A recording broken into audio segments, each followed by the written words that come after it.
Satanists are always afraid that this is goodbye, because what they are going to experience when Paul and I take our leave of them is just a review of their own life experiences, how they've treated others, maybe a life review from other people's points of view, which isn't going to be good for them, because they set out to do as much deliberate harm as they could physically accomplish in their lives and in their soul lives here.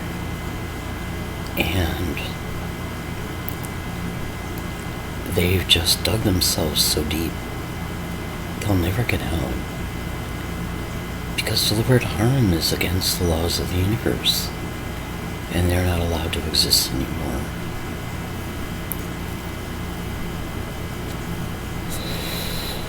Because they harm the children of God, who are warm and friendly and generally pretty intelligent, and they do it deliberately, and they do as much as they can.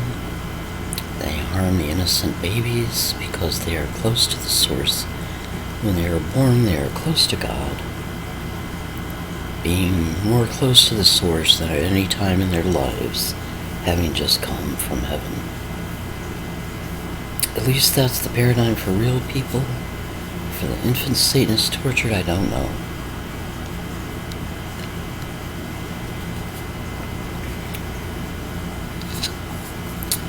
There is reason to believe that possibly through abduction and reproduction, they tortured each other in different life forms, different DNA mixtures and whatnot, but they tortured each other as infants, themselves or each other, or combinations of such, and that may have been the purpose of a certain aspect of abductions that are different than the abductions of the children of God, which I've had myself.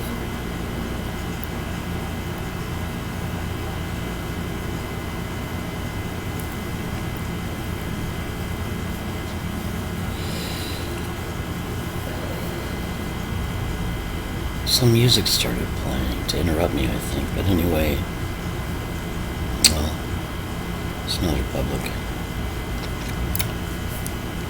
Like many people, I have a scoop on my shin, and that's abductions testing your bone marrow.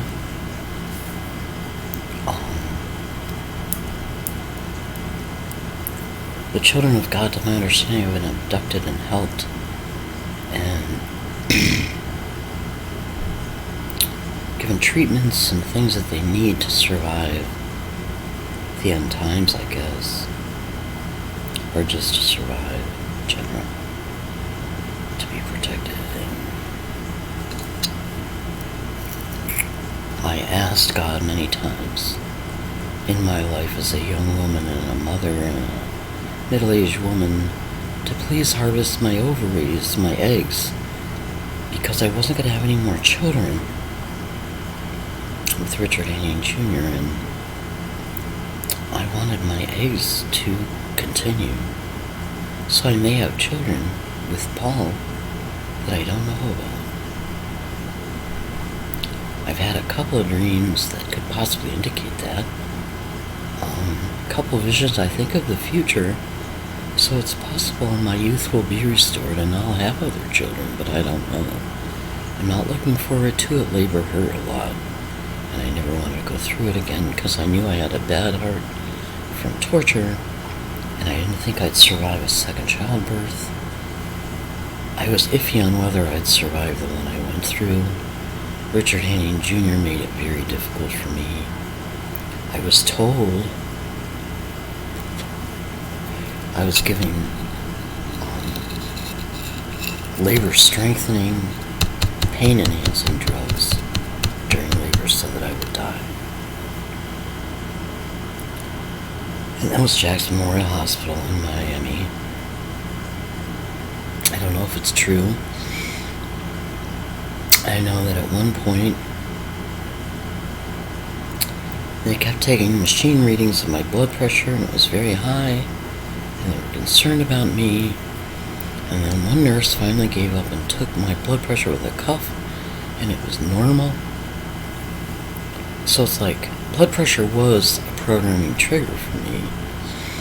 I used to get a little shaky and sweaty when I would hear the words blood pressure. And I became consciously aware of it when I worked at Cordis. And so I guess over time that programming broke. But at Jackson Memorial Hospital, they made sure my perception of it was that I had very high blood pressure, which was probably supposed to contribute to frightening me to death. And then when my blood pressure was found to be normal, there were bubbles in my IV, which I understood from the CPR study that could kill me. You don't want air in your IV line because it will give you something like not a blood clot, but an air clot, and you will die. You'll have a heart attack if the bubbles in your IV go into your system.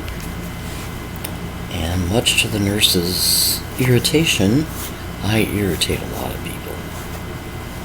I insisted that my IV be changed until there were no more bubbles in it. I was alarmed about it, and I communicated that alarm until they changed it, and I didn't have bubbles in my IV line.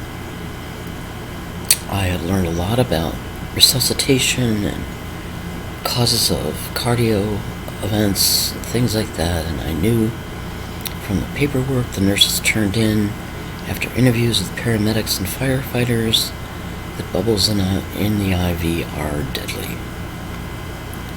And so they didn't kill me that night at Jackson, either in labor or with false high blood pressure or with air bubbles in my IV, because I do want to survive, and I am assertive, not aggressive, assertive, and I irritate the living fuck out of people, especially medical people who may intend me harm.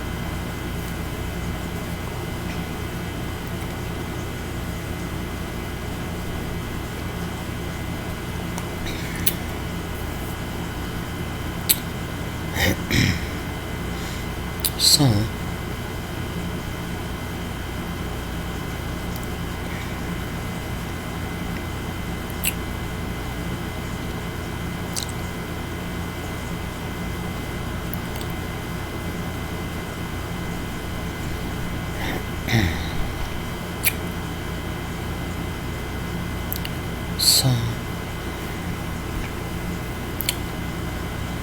oh boy, I feel a little shaky and not all that well.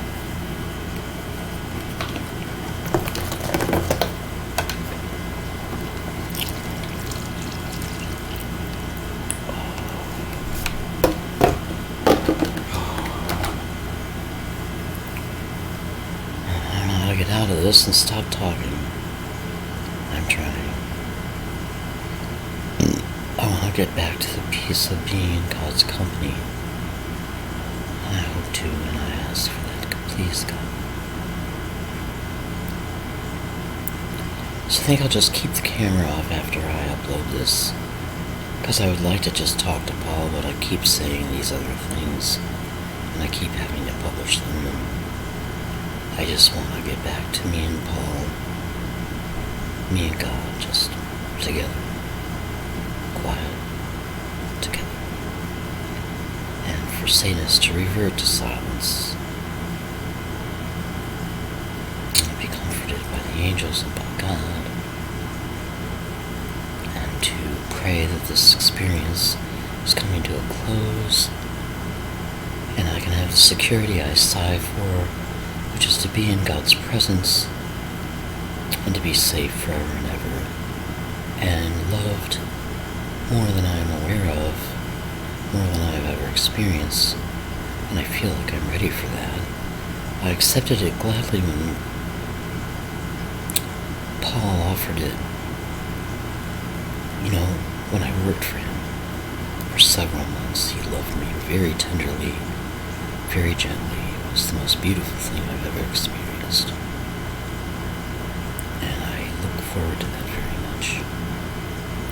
So I'm gonna shut this off and shut my mouth.